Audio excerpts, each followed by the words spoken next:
காலங்கள் மாறுவதில்லை, மனித மனங்கள் மாறுகிறது.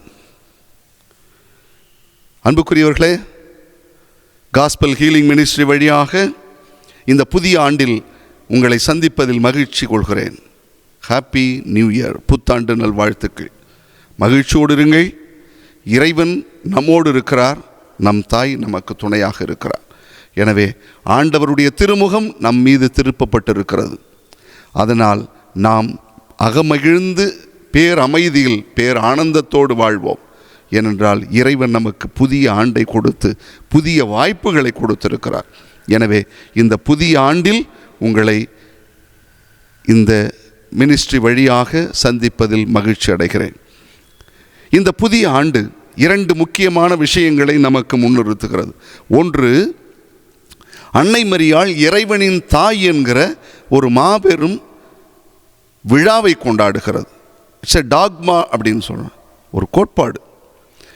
இந்த அன்னை மரியாள் இறைவனின் தாய் என்கிற ஒரு விழாவும் அதோடு சேர்ந்து புதிய ஆண்டையும் நாம் தொடங்குகிறோம். முதல்ல அன்னை மரியாள் இறைவனின் தாய் என்கிற ஒரு மாபெரும் உண்மையை இன்று நேற்றல்ல, 4ஆம் நூற்றாண்டு காலத்திலிருந்து தொடக்கத்திலிருந்தே திரு அவை இருக்கிறது. திரு அவை இதை சொல்லி கொண்டிருக்கிறது. இது ஏதோ கேள்விப்பட்ட ஒன்று அல்ல, யாரோ சொன்னதல்ல, விவிலியம் நமக்கு சொல்கிறது. என் ஆண்டவரின் தாய் என்னிடத்தில் வருவதற்கு நான் யார், நான் வாய்ப்பு பெற்றது எப்படி என்று எலிசபெத் அம்மாள் சொன்னார். வானதூதர் சொன்னது, உன்னதரின் மகன் உம்மிடம் பிறப்பார், கடவுளின் மகன் எனப்படுவார். அப்படின்னா கடவுள் மகனாக இந்த உலகத்தில் பிறந்து கடவுளின் தாயாக அன்னை மரியாள் விளங்குகிறார். அந்த மாபெரும் பேருண்மையை உணர்ந்து கொண்டாடுகின்ற விழா இந்த நாள். ஆண்டின் தொடக்கத்திலேயே இந்த விழாவை கொண்டாடுகிறோம். இது நிறைய பேருக்கு ஒவ்வாது. ஏன்னா நல்லது சொன்னால் யாரும் தான் ஏற்றுக்க மாட்டாங்கல்ல, அது மாதிரி இதை ஏற்றுக்க மாட்டாங்க. இது 4ஆம் நூற்றாண்டிலேயே இந்த பிரச்சனை இருந்தது. நெஸ்டோரியனிசம் என்று சொல்வார்கள். நெஸ்டோரியஸ் அவர் சொன்ன வார்த்தை இது. அன்னை மரியாள் மனிதராக பிறந்த இறைமகன் இயேசு கிறிஸ்துவை தான் பெற்றெடுத்தாரே ஒழிய இறைவனை பெற்றெடுக்கலன்னு. அப்போ இவர் என்ன பண்ணிட்டார், இயேசு கிறிஸ்துவை 2ஆக உடைச்சிவிட்டார். மனிதனை தனியாக இறைவன் தனியாக என்று இறை மனித இயல்புகளை உடைச்சிட்டார். அது திரு அவை ஏற்றுக்கல. உடனே எல்லாரும் கூடினாங்க. 431 எபேசு சங்கத்தில் உடனடியாக தீர்மானம் நிகழ்த்தினார்கள். அன்னை மரியாள் இறைவனின் தாய் என்று தீர்மானம் கொண்டு வந்தார்கள். அன்புக்குரியவர்களே, இந்த விழாவை இன்று நாம் கொண்டாடும் பொழுது இதில் ஒரு அர்த்தம் இருக்குது. ஏன் தெரியுமா? இந்த இப்போ 2025 முடிஞ்சது, எல்லாரும் அதை அசை போட்டிருப்பீங்க. 2025 என்னென்னலாம் நடந்ததுன்னு நிறைய பேர் புலம்பியிருக்காங்க. என்ன நடந்தது, புது வருஷம் வருது, எப்படி போக போகுது, 25 வந்த மாதிரி 26 வரப்போகுது, 26 இருக்க போகுது அப்படின்னு தான் சொல்லுவாங்க. ஆனால் அப்படி கிடையாது. இந்த ஆண்டின் தொடக்கத்திலேயே அன்னை மரியாள் நமக்கு ஆசீர்வாதத்தை கொடுக்கிறார் என்பதை மறந்து விடாதீர்கள். ஒரு வருஷம் தொடங்கும் போது எல்லாத்தையும் சிலுவை வாங்குவோம், எல்லாற்றையும் ஆசீர்வாதம் வாங்குவோம். எதுக்காக? இந்த ஆண்டு முழுவதும் நாம் ஆசீர்வாதமாக இருக்க வேண்டும் என்பதற்காக. அதனால்தான் திரு அவை இன்று அன்னை மரியாளை நமக்கு மிகப்பெரிய ஆசீர்வாத பரிந்துரையாளராக கொடுத்து அன்னை மரியாளின் ஆசீர்வாதத்தோடு இந்த ஆண்டை நாம் தொடங்கி இருக்கிறோம். இந்த ஆண்டு இறைவன் நம் கையில் கொடுத்திருக்கிற மிகப்பெரிய பொக்கிஷம். பிள்ளைகளே, மறந்து விடாதீர்கள். எத்தனையோ நினைச்சுக்கலாம், எவ்வளவோ நினைக்கலாம். நிறைய பேர் உனக்கு எதுக்கு அந்த வருஷம், உனக்கு தேவையில்லாதது அப்படின்லாம் சொல்லுவாங்க. ஏன்? அவங்க கொடுக்குற காரணம் என்ன தெரியுமா? நேற்றைய தினத்தை விட இன்றைய தினத்தை நீ சிறப்பாக வாழவில்லை என்றால் நாளைய தினம் உனக்கு எதுக்கு அப்படின்னு கேள்வி கேட்பாங்க. அதனால் எப்படியா இருந்தாலும் சரி, இறைவன் நமக்கு இந்த வாய்ப்பை கொடுத்துருக்கிறார். கொத்தி எரு போடுவோம், நிறைய பலன் கொடுப்போம். ஆண்டவர் நமக்கு நிச்சயமாக அத்தகைய ஆசீர்வாதத்தை கொடுப்பார். அதனால தான் காலங்கள் மாறிக்கொண்டிருக்கிறது.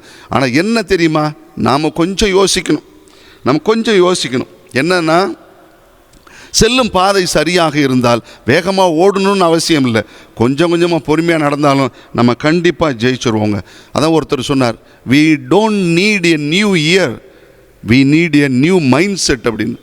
புது வருஷம் நமக்கு வேணும்னு சொல்கிறத விட புதிய மைண்ட் செட்டு நமக்கு வேணும், வாழ்வியல் முறை வேணும். அது வாழ்வியல் முறை சீர்பட்டதாக அமைந்திருக்க வேண்டும். அதுதான் முக்கியம். அப்போ தான் இந்த வாழ்க்கையில், இந்த நாளில் நாம் இந்த புதிய வருஷத்தில் இறைவனுடைய ஆசீர்வாதத்தை பெற முடியும்.